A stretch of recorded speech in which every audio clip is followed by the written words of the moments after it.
மாவட்டம் நெம்மேலியில் இயங்கி வரும் கடல் நீரை குடிநீராக்கும் நிலையங்களின் செயல்பாடுகளையும் 5814.57 கோடி மதிப்பீட்டில் பேரூரில் அமைக்கப்பட்டு வரும் நாளொன்றுக்கு 400 மில்லியன் லிட்டர் உற்பத்தி திறன் கொண்ட கடல் நீரை குடிநீராக்கும் நிலையத்தின் கட்டுமான பணிகளையும் ஆய்வு செய்தார் முதல்வர் விஜய்.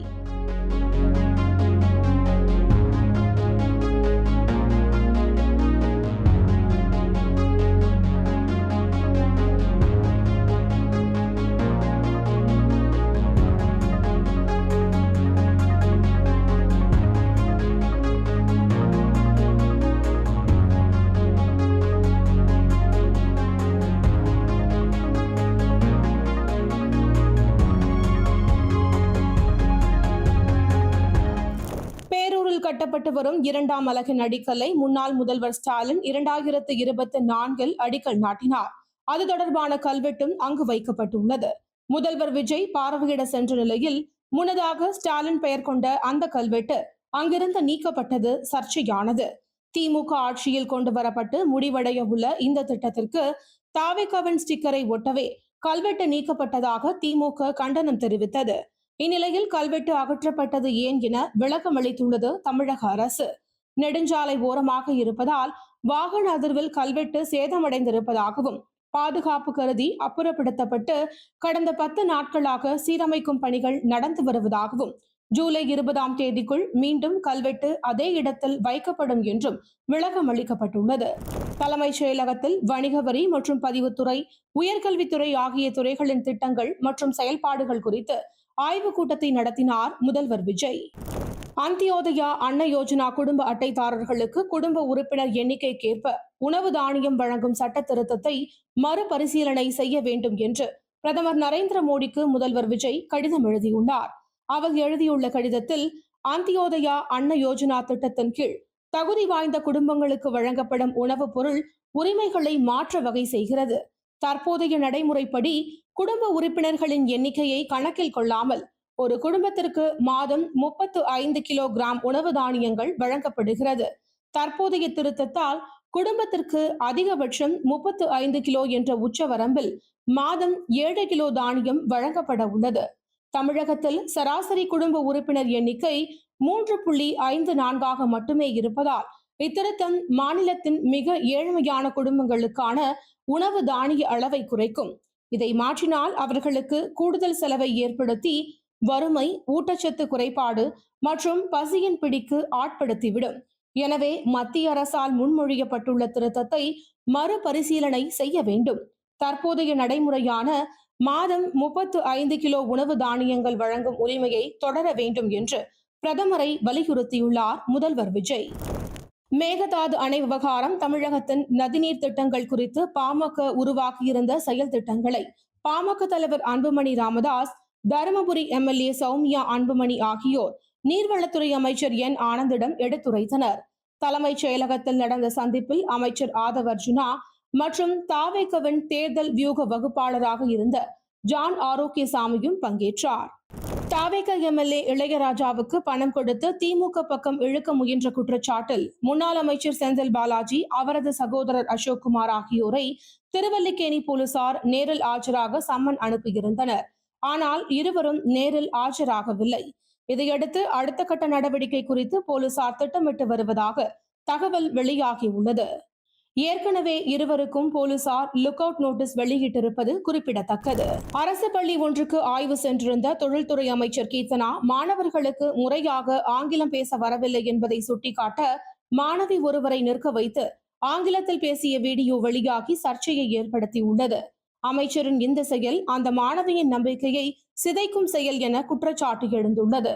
இம்மாதிரியான ஆய்வை செய்து அதை வீடியோவாக வெளியிட்டு விளம்பரம் தேடுவதாகவும் விமர்சனம் எழுந்துள்ளது. இப்போ இவங்கள்ட்ட நான் டைரக்டா ஒரு கேள்வி கேட்கிறேன். அவங்களால சிம்பிளான இதுதான், அவங்க அப்பா என்ன பண்றாங்கன்னா நம்ம கேட்கலாம். அதுவுமே ஆன்சர் பண்ண முடியும். சொல்லுடா, தெரிஞ்சதை சொல்லு. கேட்கறாங்க. நீங்க ஒரு கான்வர்சேஷன் இங்கிலீஷ்ல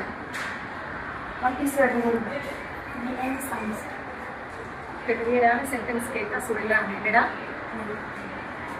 What is your father? My father is father என்ன பண்றாங்க? What is your father's profession? Profession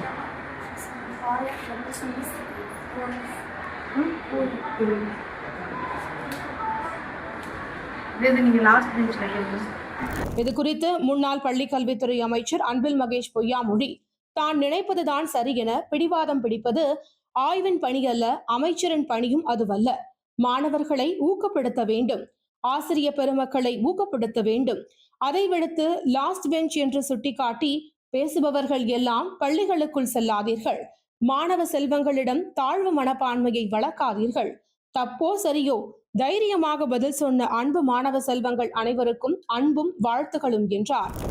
இது குறித்து கருத்து தெரிவித்துள்ள எதிர்க்கட்சி தலைவர் உதயநிதி ஸ்டாலின், அரசு பள்ளியில் ஆங்கில புலமையை ஆய்வு செய்கிறேன் என்ற பெயரில் ரீல்ஸ் அமைச்சர் ஒருவர் பிஞ்சு குழந்தையிடம் நடந்து கொண்ட விதம் அதிர்ச்சியும் அருவருப்பும் அளிக்கிறது.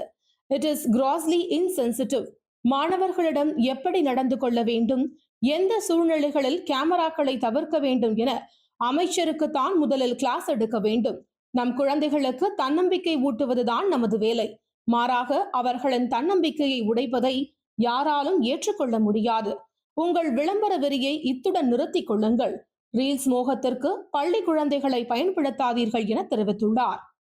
இந்த குற்றச்சாட்டுகளுக்கு குறித்து பதிலளித்துள்ள அமைச்சர் கீர்த்தனா, இன்று சிலர் அரசு பள்ளி மாணவியை கேலி செய்தார் என்று ஒரு பொய்யான கதையை பரப்புகிறார்கள். உண்மை என்ன தெரியுமா? நானே ஒரு அரசு பள்ளி மாணவி. நானே தமிழ் வழி கல்வியில் படித்தவள். இன்று என் ஆங்கிலத்தை வைத்து என்னை கேலி செய்கிறவர்கள் உண்மையில் என்னை மட்டுமல்ல, என்னை போன்ற அரசு மாணவர்களையும் தமிழ் வழியில் படிக்கும் லட்சக்கணக்கான குழந்தைகளையும் கேலி செய்கிறார்கள். நான் பள்ளியில் கணிதம், அறிவியல், சமூக அறிவியல் அனைத்தையும் தமிழில் தான் படித்தேன். எனக்கு இரண்டாம் மொழியாக பிரெஞ்சு படிக்கும் வாய்ப்போ, உயர்தர தனியார் பள்ளியில் படிக்கும் வசதியோ இல்லை. கார்ப்பரேட் உலகிற்குள் சென்ற போது ஆங்கிலத்தில் தடுமாறினேன், தவறுகள் செய்தேன், கற்றுக்கொண்டேன், இன்னும் கற்றுக்கொண்டே இருக்கிறேன். அதில் எனக்கு எந்த வெட்கமும் இல்லை. இன்று என்னை ஆங்கிலத்திற்காக இணையத்தில் கூட்டமாக கேலி செய்கிறவர்கள் நாளை அதே போல் ஆங்கிலத்தில் தடுமாறும் ஒரு அரசு பள்ளி மாணவனையும் ஒரு தமிழ் வழி மாணவியையும் இதே போல் அவமானப்படுத்த மாட்டார்கள் என்று யார் உறுதி தர முடியும்? ஒரு அரசு பள்ளி மாணவன் உலக மேடையில் நிற்க வேண்டும். ஒரு தமிழ் வழி மாணவி எந்த மேடையிலும் தலையை நிமிர்ந்து பேச வேண்டும். அதற்கான சூழலை உருவாக்குவதே என் நோக்கம். என்னை விமர்சியுங்கள், என் பணியை கேள்வி கேளுங்கள். ஆனால் ஒரு தலைமுறையின் தன்னம்பிக்கையை கேலி செய்யாதீர்கள்.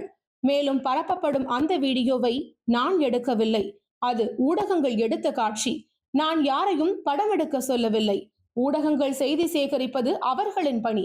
உண்மையை அறிய விரும்பினால் அவர்களிடமே கேளுங்கள். இன்னொரு கேள்வி, இன்று என்னை கேலி செய்கிற அரசியல்வாதிகள் மற்றும் அவர்களை ஆதரிப்பவர்கள், அவர்களின் சொந்த குழந்தைகள் எத்தனை பேர் அரசு பள்ளிகளில் தமிழ் வழியில் படிக்கிறார்கள்? அரசு பள்ளியை நம்பாதவர்கள் அரசு பள்ளியில் படித்த ஒரு பெண்ணை கேலி செய்வது எளிது. ஆனால் அந்த அரசு பள்ளியில் படித்த பெண் இன்று இந்த இடத்தில் நிற்பதே என்பதில் என தெரிவித்துள்ளார். தனியார் பள்ளிகளுக்கு உரிமம் வழங்குவதில் கவனம் செலுத்தும் பள்ளி கல்வி அமைச்சர் ராஜ்மோகன் அரசு பள்ளிகளில் கவனம் செலுத்தாதது ஏன் என கேள்வி எழுப்பியுள்ளார் நாம் தமிழர் ஒருங்கிணைப்பாளர் சீமான். தனியார் பள்ளிகளுக்கான உரிமங்கள் ஜூலை மாதம் முதல் 100 விழுக்காடு இணையதளம் வாயிலாக பெறலாம். நகைகளை அடைமானம் வைத்து மிகுந்த சிரமங்களுக்கு இடையே தனியார் பள்ளிகளை நடத்தி வருகின்றனர்.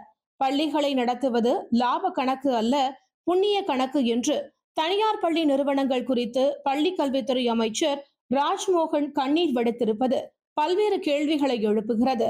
தமிழ்நாடு அரசின் பள்ளி கல்வித்துறை அமைச்சர் ராஜ்மோகன் தனியார் பள்ளிகளுக்கான அமைச்சர் மட்டும்தானா, அல்லது அரசு நடத்தும் பள்ளிகளுக்கும் அவர்தான் அமைச்சரா? தனியார் பள்ளிகள் உரிமம் பெறுவதை எளிதாக்கி அதனை ஊக்குவிப்பதற்கு தான் அமைச்சரானாரா ராஜ்மோகன்? தமிழ்நாடு அரசு பள்ளிகள் நடத்துகிறது என்ற நினைவாவது அமைச்சர் ராஜ்மோகனுக்கு இருக்கிறதா? தனியார் பள்ளிகள் எந்த அளவிற்கு பெற்றோர்களிடம் கட்டண கொள்ளையில் ஈடுபடுகின்றன என்பதாவது அமைச்சருக்கு தெரியுமா? உரிமம் பெறுவதில் நடைபெறும் ஊழல்களை தடுத்து தனியார் பள்ளி முதலாளிகளுக்கு உதவிய அமைச்சர் ராஜ்மோகன் தனியார் பள்ளிகளின் கட்டண கொள்ளையை தடுத்து ஏழை நடுத்தர வர்க்க பெற்றோர்களுக்கு உதவ எந்த நடவடிக்கையும் எடுக்காதது ஏன்? தனியார் பள்ளிகள் நடத்துவது புண்ணிய கணக்கு என்றால் அரசு பள்ளிகளை நடத்துவது பாவ கணக்கா? அரசுக்கு அந்த புண்ணியம் சேர அமைச்சர் ராஜ்மோகன் எந்த நடவடிக்கையும் எடுக்காதது ஏன்? பாவ புண்ணிய கணக்கு பேசும் அமைச்சர் எத்தனை தனியார் பள்ளிகள் தத்தம் பள்ளிகளில் எத்தனை ஏழை குழந்தைகளுக்கு இலவசமாய் கல்வி தருகின்றன என்று கூற முடியுமா? தனியார் பள்ளிகளின் உரிமம் பெறுவதில் நடைபெறும் ஊழல்களை களைய பல்வேறு நடவடிக்கைகளை வேகமாக எடுத்து வரும் அமைச்சர் ராஜ்மோகன் அதே வேகத்தோடு அரசு பள்ளிகளின் உட்கட்டமைப்பை மேம்படுத்த எந்த நடவடிக்கையும் எடுக்கவில்லையே என கேள்வி எழுப்பியுள்ளார் சீமான்.